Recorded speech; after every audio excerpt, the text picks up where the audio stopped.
পেঁয়াজগুলো ভালো করে তেলে নেব, বাদামি কালার করে। তারপরে আমরা করবো মাছ দিয়ে পাক করা হবে। ভালো করে তেলে নিতে হবে। কাঁকড়গুলো অবশ্যই ভেজে নেব।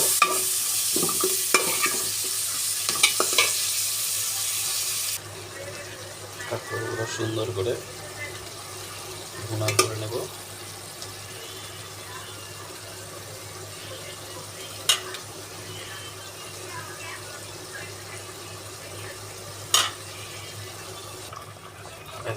মাছ দিয়ে দিয়েছি, কাঁকড় দিয়ে দিয়েছি। এখন এটা ভুনা হলেই নামিয়ে নেব। বিলাতি ভুনা দিয়ে দেওয়া হয়েছে, হয়ে গেছে। কাঁকরোল দিয়ে মাছ, ঝাটকা ইলিশ পাক হয়ে গেছে।